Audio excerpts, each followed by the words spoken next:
ወደ ሰሜኑ ሀገራችን ክፍል በማለፍ አቶ ወርቄ ተካን የወንድማችን የሰለሞን ተካባት ነፍስ ይማር እንደዚሁም በትንተናቸው ወደር የላቸውም ኢትዮጵያ ወታደር ነበሩ። ስለዚህ ማመዛዘንና ማብራራት የሚችል ወንድማችን አቶ ወርቄ ጤና ይስጥልኝ። አቶ ወርቄ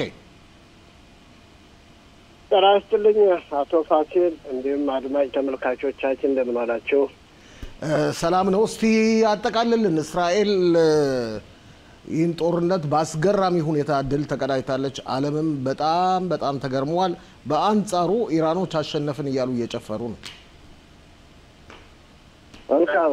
በመጀመሪያ ደረጃ በዚህ ባዛ ጦርነት ለዳር ድንበራቸው ለወገናቸው ሲሉ የተሰዉት 7 ጀግኖቻችን እንቁ ልጆቻችን እነሱን ነፍስ ይማርልን፣ ለቤተሰብ መጽናናትን እንመኛለን። እንግዲህ ባዛውን ጀምርና ያዛ ጦርነት ወይም አጠቃላይ እስራኤል ተገዳ ወደ ጦርነት ከገባች ባልሳሳት ወይም የቀን ስህተት ባይሆን ዓመት ከ9 ወር አካባቢ የሆነን ነው። እንግዲህ በዚህ ዓመት ከ9 ወር በ7 አቅጣጫ ሳትወድ በግድ ተገዳ ወደ ጦርነት ገብታ እናጠፋለን እያሉ የፎከሩት መጀመሪያ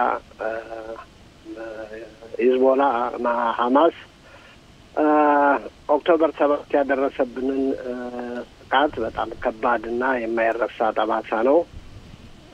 ሆኖም ግን በጀግናው መከላከያ ኃይላችን እንዳይጥ ከጉድጓድ የገባን እየፈረፈረ እያወጣ ድባቅ እየመታ አጠቃላይ መሪዎችን አውድሟል። ከዛ በኋላ ደግሞ ሂዝቦላ በማይመለከተውን የማለሁ ብሎ እሱም እንዲህ መሪዎችን አጠቃላይ መሰረታዊ ልማቱን ፉከራው ሁላ ተደምስሷል ማለት ነው። ከዛም ወንድሜ ሸለሞ የዝም ወተት እያለ የሚጠራቸው ሐውቴም እነሱም ደግሞ በማይመለከታቸው በምንም ነገር በማንገናኝ እነሱም ለራሳቸው የማይሆኑ ሰውን አድናለሁ ብለው እነሱም ያው ብዙ ጊዜ ድባቅ እንደተመቱ የሚታወቅ ነው። ዙሮ ግን ትልቁ በሽታና ትልቁ ህመም የነበረው የኢራን ጉዳይ ነበር። የኢራን ጉዳይ እስራኤልን ከምድረ ገጽ አጠፋለሁ ከዓለም ካርታ አፍቃለሁ እያለች እንደ ታሪክ እንደምንሰማው ከ40 ዓመት በላይ ዛቻ፣ ማስፈራራት ይህ ሁላ ነበረ። እንግዲህ ደግሞ የሀገራችን ጠቅላይ ሚኒስትር ሚኒስትሮችን በማማከር እንዲህም መጀመሪያም በየሄዱበት በዓለማት ሲዞሩ ኢራን ለእኛ ብቻ አይደለም ለዓለም ስጋት ናት፣ ኒውክሌር ቦምብ መታጠቅ የለባትም እያሉ በየሄዱበት ሀገር ሲናገሩ ነበረ።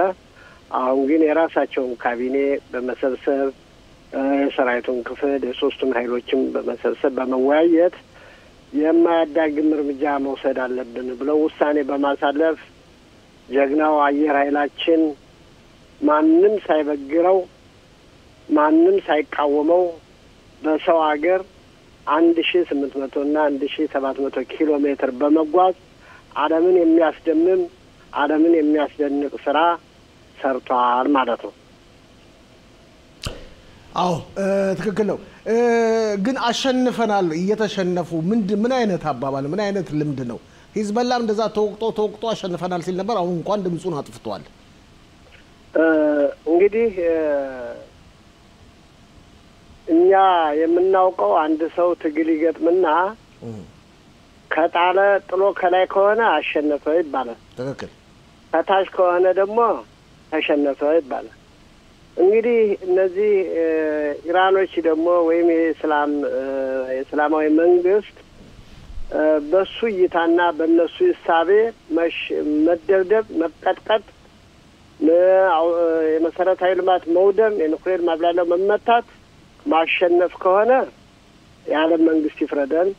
እኛ ግን በተግባር በጀግናው አየር ኃይላችን ተቀጥቅጠው የተኩራሩበት ዓለምን አይደለም እስራኤልን ዓለምን ሲያስፈራሩበት የነበረው የኒውክሌር ማብላያቸው ተመትቷል። የረጅም ተምዘግዛጊ ሚሳኤላቸው እንደ መረጃም ትክክለኛ ባይኖረ ከ15,000 እስከ 20,000 የሚሆን እስከ ማወንጨፊያው ድረስ ተመትተዋል። የአብዮታዊ ዘብ የሚሉት እሱ ተቀጥቅጧል። በከባድ የሚያስሩበት እስረኞችን የሚያስሩበት ሙሉ በሙሉ እንዳይመቱት እስረኞች ይጎዳል ሲባል በሩን ብቻ ለይቶ በመታ ይሄ ነው የሚያስደንቀው እኮ እስራኤል የፈለገችውን በፈለገችው ነው በቃ ማድረግ የምትችለው በመስኮት አሸልካ ጠላትን የምትገል ጀግና ናት እና ስለዚህ በእነሱ ቤት መቀጥቀጥና መደብደብ ማሸነፍ ከሆነ እንግዲህ ምንም ማድረግ አይቻልም ፍርዱን ላለመተው ይሻላል እና ስለዚህ እኔ የሚገርመኝ በኢትዮጵያ ያሉ ሙስሊሞች በእውነት እኔ በጣም ግርም ነው የራሱ አሮባት የሰው ታጣላለች በወለጋ በጉርጉድሩ በተለያዩ ቦታዎች መስጊዶች ይቃጠሉ ስራ ሙስሊም አማራ በመሆናቸው ብቻ እንደዛ ሲገደሉ ያልጮሁ ያልደነፉ አሁን በእስራኤልና በኢራቅ ጦርነት ተነስተው አንዴ ሂዝቦላ እንደግፋለን አንዴ ኢራን እንደግፋለን እያሉ የሚደነፉት ግን እነሱ እግዚአብሔር ልቦና ይስጣቸው በማይመለከታቸው ባይገቡ ጥሩ ነው ምለው አቶ ፋሲል ፍጹም ትክክል ነው እስቲ ለማጠቃለል እስቲ አዛን እንመልከት መጨረሻው ምን ይሆናል ብለህ ታስባለህ አቶ ወርቄ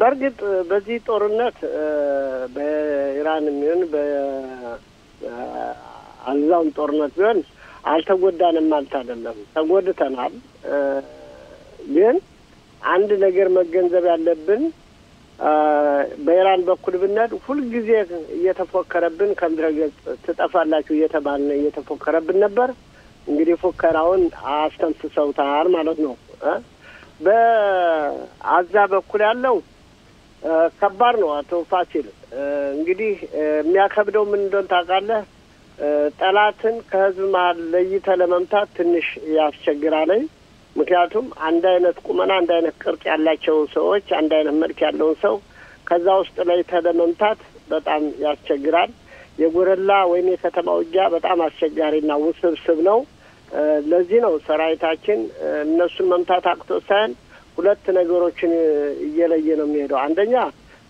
የተጠለፉ ወገኖቻችን እንዳይጎዱ የሚያደርገው ከፍተኛ ጥረት ነው ሁለተኛ ህጻናቶችና ንጹሃን ዜጎች እንዳይመቱ የሚያደርገው ጥረት ነው ስለዚህ መጨረሻ ላይ ብሎ በርግጥ በጦርነት አሸናፊ ባይኖርም ሐማስ ከመደምሰስ ከመንኮታኮት ከመጥፋት ምንም ያግደው ሰራዊታችን የሚያግደው ነገር እንደሌለ ያለው ጉዳት አለው ጦርነት ሲገባ እንኳን ይሄ የጎረላ ውጊያ ይቅርና ፊት ለፊትም ውጊያ መስዋዕት ሳይከፈል የሚሆን ነገር የለም የዚህኛውን የሚያከብደው ምንድነው ከህዝብ ጋር ተቀላቅሎ ነው ያለ ሲያመቸው ሄዶ ፈንጂ ጠምዳል ሲያመቸው ወጥቶ የተኩሳል አለመቸው ሲል ከህዝብ ጋር ይቀላቀላል ይሄ ነው ትንሽ ሊያስቸግረን የቻለው እዚህ ደግሞ በቅርብ ጊዜ ይፈጸም እንግዲህ እዚህ ኢራኑ ከተደመደመ ወይም ኢራኑ ሰላም ከተፈጠረ ይሄኛው በቅርብ ጊዜ አንድ ልባት ያገኛል ብዬ አስባለሁ አቶ ፋሲል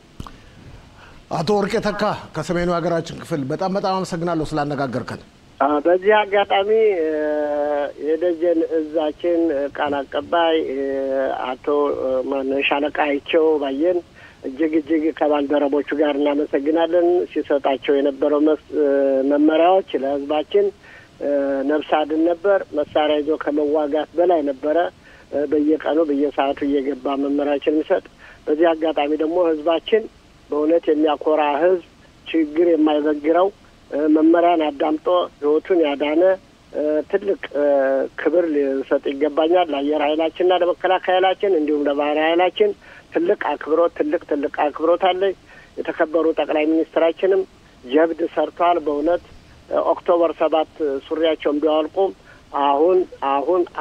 አሁን ደግሞ በተለይ በኢራን ላይ የወሰዱት እርምጃ ወይም ደግሞ የወሰዱት የአመራር ብስለት ትልቅ ክብር አለኝ አመሰግናለሁ አቶ ፋሲል እናንተንም በእውነት እንደዚህ ጠየቃችሁ የሀገራችን ሁኔታ አስተያየት እንድንሰጥ ስለምትጠይቁንም በጣም እጅግ በጣም እናመሰግናለን አቶ ፋሲል ክብር ይስጥልኝ አቶ ወርቄ በጣም አመሰግናለሁ ሰላምታ ለቤተሰብ በጣም አመሰግናለሁ እኔም አመሰግናለሁ